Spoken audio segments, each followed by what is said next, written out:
So as of Monday, Tuesday, I was pretty clear what I was going to speak about tonight. And then yesterday morning in my meditation, something started to come to me, and I haven't had time to put it all together neatly. So we'll see where we go tonight. But I want to start out with something I told people on the retreat we had a couple weeks ago, and it applies to everybody here. Everybody in this room has good karma. Now, good karma doesn't mean easy karma. Right? You can have good karma, wonderful karma that's very challenging, but it's good karma because it's taking you to the goal. It's taking you to the divine. It's taking you to that place where you can discover who you are in God. Yogananda said, if you have an aspiration, a spiritual aspiration for God, for union, you have good karma. So never doubt that you have good karma. And karma, simply, it's a kind of track or trajectory that we are on. And if you have good karma, that means that everything that is happening to you is being guided and it's leading you to the ultimate goal. Right. The second thing I want to say that's very important, and it'll make sense of what I'm talking about tonight, it's like a baseline understanding. And if we don't have this, what I'm going to talk about tonight becomes more difficult. I'll just quote Francis of Assisi as a good way into this. He said, God is good, all good, only good. So let me translate that. Existence is good. Life situations can be very, very difficult and not always good. But life itself is good. Being is good. Existence is good. The fundamental reality that guides everything, including our evolution, individually and collectively, is goodness. Reality can be trusted because reality is God, and I'll just quote Yogananda, God is love. His plan for creation is rooted only in love. To be a spiritual person, ultimately, it's not so much to be optimistic, but it's to be hopeful. It's to be filled with hope.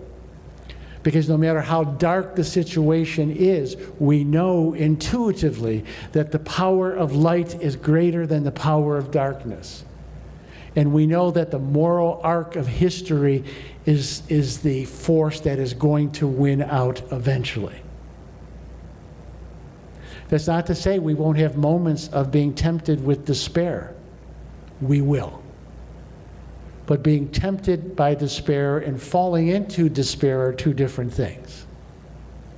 Now, this is the segue into what I want to talk about tonight. I'm going to talk about 3 chakras. And as I said in the introduction, one way of understanding the chakras, they are spiritual arteries through which heaven's finest wisdom, grace, and love, strength, endurance flows into us. See, I've said this before, but I'll say it again. We are meant to walk planet Earth as gods, lowercase g. We have been made in the divine image. We have been uniquely put together, created, loved into existence because we have the capacity to manifest all the goodness that God is. All the attributes that you might ascribe to God, we have the ability to manifest in our lives. In fact, we have been created to manifest them in our lives. Even if you're a good Christian, Jesus never said, don't do what I do. He said, you will do the same things I have done, even greater. So we're all meant to manifest the divine life. And to the degree that these chakras are functioning, these spiritual arteries are functioning at a peak level, we're able to do that. The problem is, 3 of these chakras, these arteries, tend to get knotted up. And when something is knotted up, the grace, the divine energy, the wisdom cannot flow. So I'm going to talk about the 3 chakras that tend to get knotted up. The first one is the 3rd chakra. It's the chakra of will. In some ways, it's the most important chakra. Because if the will isn't functioning properly, then the lower chakras don't function properly, and we need the lower chakras to function properly so we can function in the world. And also, more importantly, if the will isn't functioning properly, then there's no chance of the upper chakras of functioning, the more spiritual chakras. So in some way, the most important chakra is the will. But this is the problem, and this is one of the reasons that these chakras, these spiritual arteries get clogged, they get tied up in knots, is there's a virus that has infiltrated human consciousness. And that virus is fear. It's also shame, but I won't get into that tonight. The virus that has infiltrated human consciousness is fear. And what happens when we are afraid and fear is running the show, everything in us constricts and knots up, including the chakras. All right, so let me again talk about that in reference to the 3rd chakra. Because we operate from fear, there's 2 ways that this 3rd chakra gets knotted up and really can't function in any free and liberated way. The first thing is because we're afraid, and underneath all addictions is fear. We cling to something we think will alleviate our fear and our anxiety. We cling to something that will take away our fear, and we cling to it so much that it becomes an addiction. But as long as our 3rd chakra, the chakra of the will, as long as it is tied up in an addiction, if something, some compulsive behavior, thinking, feeling is controlling it, we have no free will.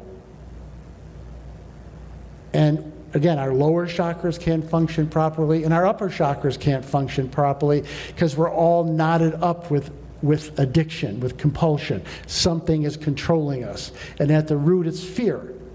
And again, we go to an addictive behavior to cope with the fear.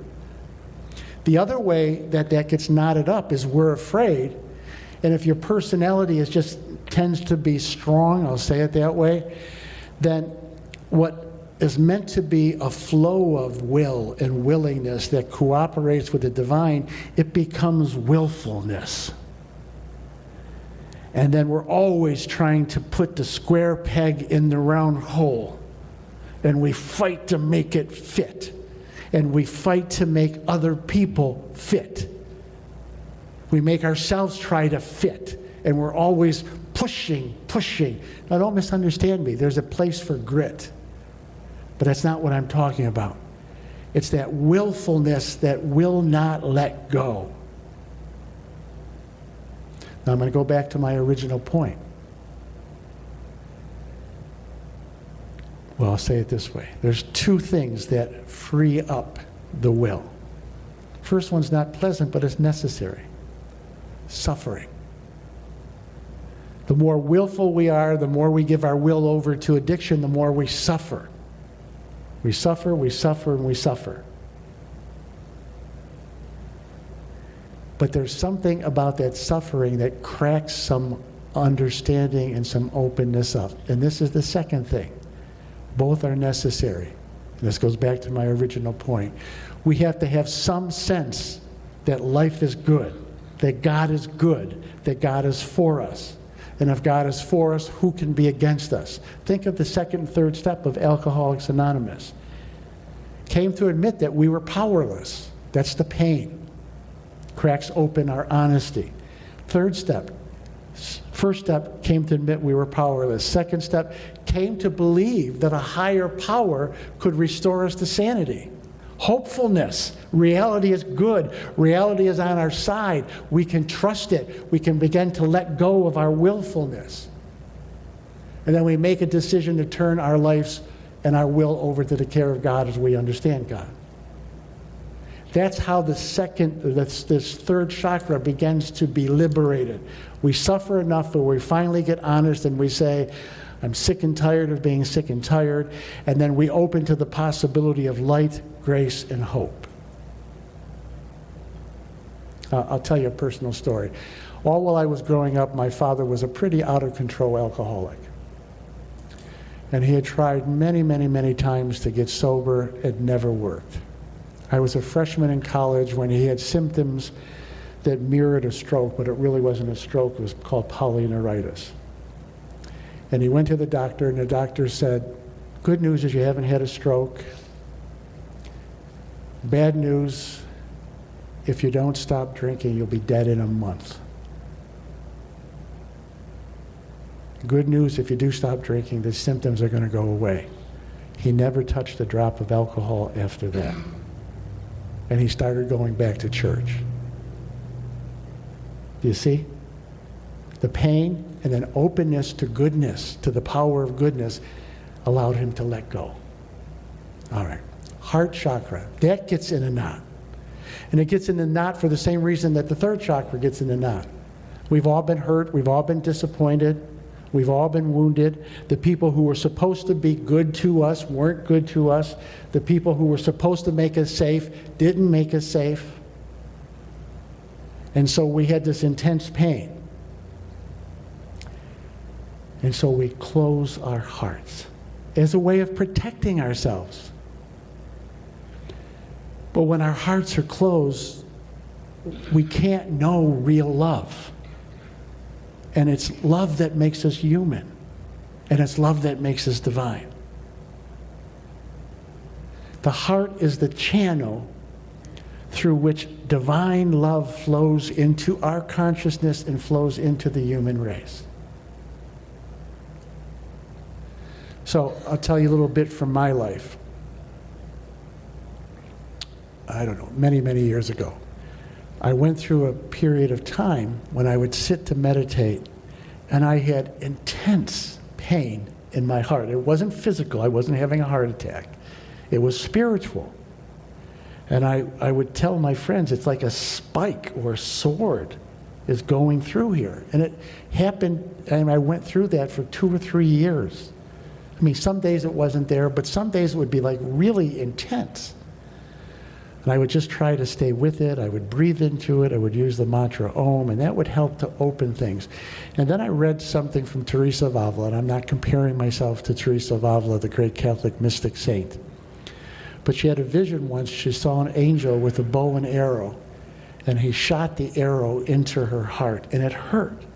But she realized he wasn't punishing her. He was opening her heart so all that divine grace and love could flow. And so when I realized that, when I had that understanding, I realized that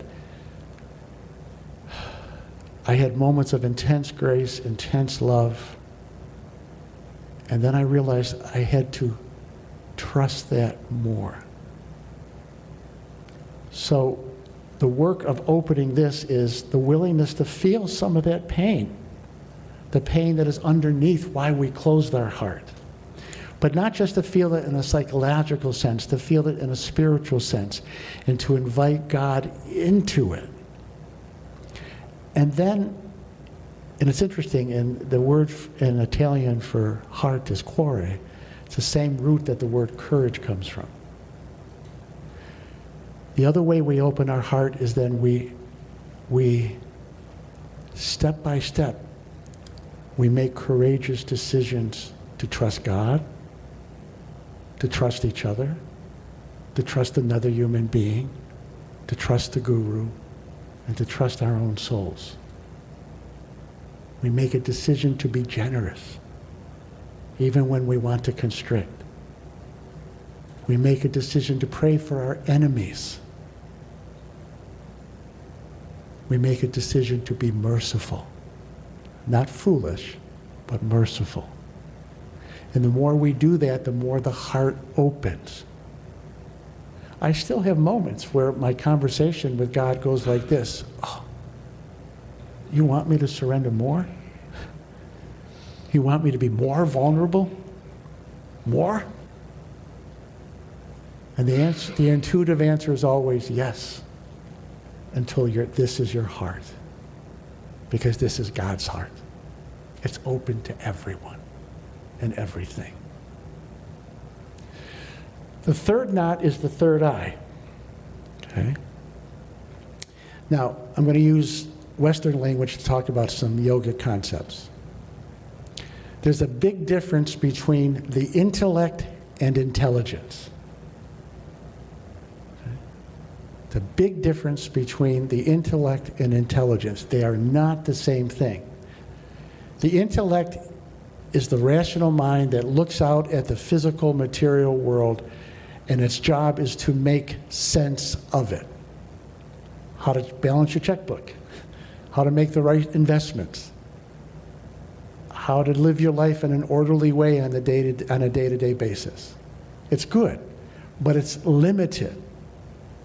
It wasn't created. The intellect wasn't created to understand the infinite, the transcendent. It was only created to understand creation. But what happens, because we're afraid, we don't trust our intuitions anymore. We don't trust our capacity for clairvoyance, which is not fortune telling, but it's clear seeing. So we shut down and we don't rely on our intellect and not our intuition, not our intelligence. Intelligence is alive. It's real. It's literally the mind of God within creation and within all of us. And the third eye is meant to give us access to the mind of God, to those intuitions.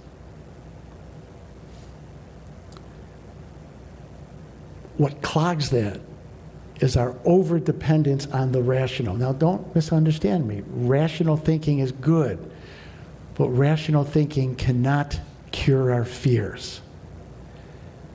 It cannot give us the meaning of life. That comes from a deeper place. So part of how we nurture and open our third eye is we minimize what we think we know. And we make the space in our lives. And we create a level of calmness and stillness so that we can tune into this universal intelligence. It's in everything. Think of all the complex chemical reactions that are taking place in your body right now. You're not aware of them. They're in the billions. Who's doing that to keep you alive? That's the intelligence of God. It's a living intelligence. And what it means to be a human being is that we can consciously cooperate with that living intelligence to guide us not just in spiritual matters, but to guide us in every aspect of our lives. But we have to have silence and we have to have calm. And there's so much in our culture that works against the silence, beginning with our smartphones. We don't need more information. We are overloaded with information. What we need is inspiration, and inspiration comes to us through the third eye, through trusting those intuitions, through silence and through calmness. And the more calm and interior silence we can nurture, the very intelligence and voices of heaven become our friends, and they guide us in all areas of our lives. Many years ago, it took me a long time to understand what this meant. I had a dream. Lahiri Maheshaya was in my dream. And 20 years ago when I had this dream, now I have a lot. I used to have many, many theological books. Okay, I have a graduate degree in theology. And Lahiri stood up and he took my books and he ripped them all off my bookshelf. And he said, "You don't need these anymore." Why? Because there was that intuitive silence that was bubbling up. Doesn't mean I still don't go to sources for quotes and if I want a particular understanding. I'm not saying I don't do that. But I don't look for intelligence from the intellect. I look for it in my conscious connection with God through my third eye. Jesus said, if your single eye be filled with light, if your single eye is clear, he said, pure, open, then your whole being will be filled with light. Light is the intelligence of God. And it's available to each one of us. I'll close with this story. If we endeavor to open these chakras, we develop a very focused and powerful will. We endeavor to open our heart. Our will is in the service of the highest love. And then love becomes the wind at our back. And love is the most powerful force in all creation. We open our third eyes, then we have a powerful mind that is able to discern, to discriminate light from darkness, and it's able to perceive and live by the truth. I'll close with a little story that captures this. About 2 years before Francis of Assisi died, one of his friars, Brother Elias, who actually took over the order for Francis for a short time after Francis died, Elias prophesied that Francis was going to die in 2 years. And he died in 2 years. When he was dying, though, that whole year, had a lot of physical maladies. He was suffering a lot.